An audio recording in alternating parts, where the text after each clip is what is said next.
Hi, everybody. I'm Chris Flanagan. We have breaking news tonight out of Baltimore, where officials are about to give an update on the city's bridge collapse where 6 people are missing. So let's head there right now, where they're just about to get to the podium.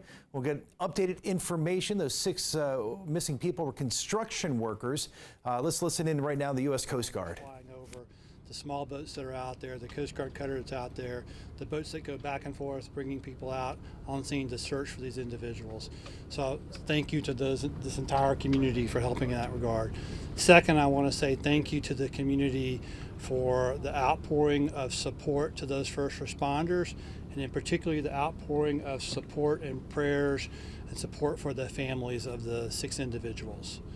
So I would like to announce tonight that based on the length of time that we've gone in this search, the extensive search efforts that we've put into it, the water temperature, that at this point we do not believe that we're going to find any of these individuals still alive. And so this evening at around 7:30, we are going to suspend the active search and rescue efforts. Coast Guard's not going away. None of our partners are going away, but we're just going to transition to a different phase. And so I'm going to turn it over to Colonel Butler, please. Good evening, and thank you all for being here. To echo the Admiral's comments here, we really appreciate the support from the community. To all the first responders here, we appreciate your patience and allowing us to do the best job possible and get the information as it comes up. At this point, as the Admiral said, we're going away from the search and rescue portion to a recovery operation. The changing conditions out there have made it dangerous for the first responders, the divers in the water. We will still have surface ships out overnight. At 0600 hours tomorrow, we're hoping to put divers in the water and begin a more detailed search to do our very best to recover those 6 missing people.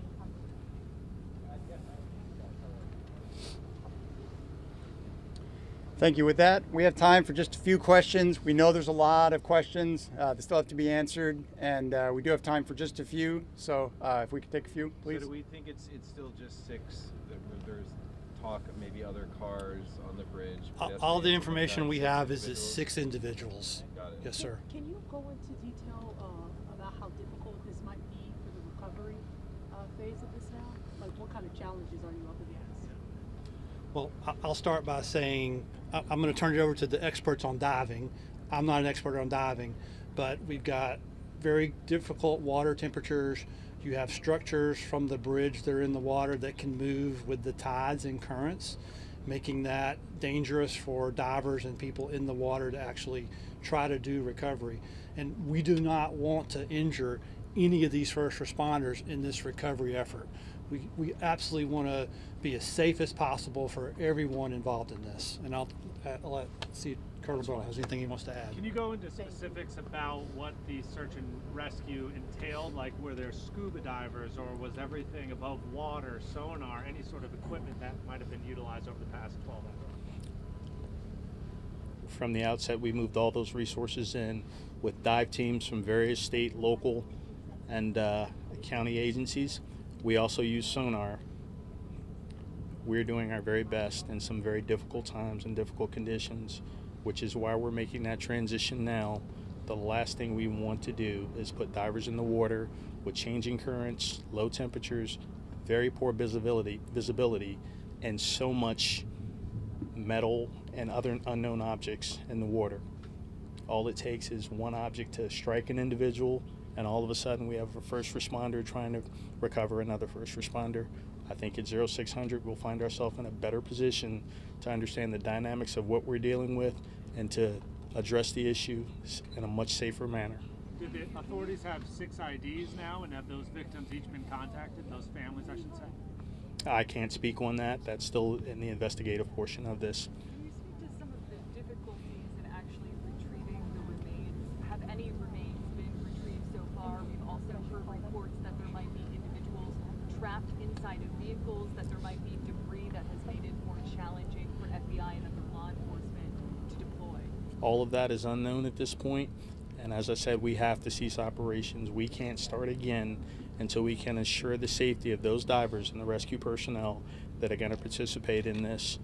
If we look at how challenging it is at a simple motor vehicle crash to extract an individual.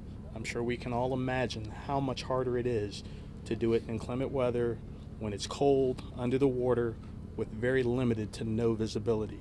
So just to clarify, no remains have been removed thus far by search and rescue teams other than the 2 who were rescued alive earlier. That is correct.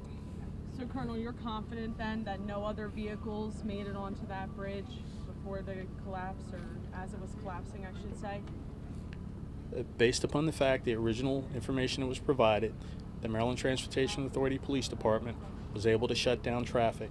Is there the possibility that there was another vehicle on there other than those vehicles involved in the construction process? I think we all would have to understand, yes, that's a distinct possibility.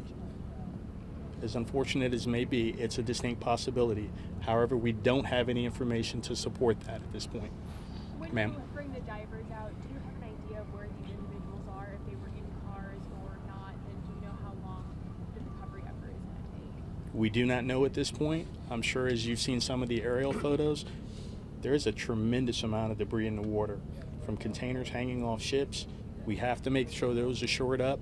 We're going to work with structural engineers to help them understand how to navigate and address the challenges of having bridge structure in the water that may be sharp, that could puncture a suit, that could puncture an airline.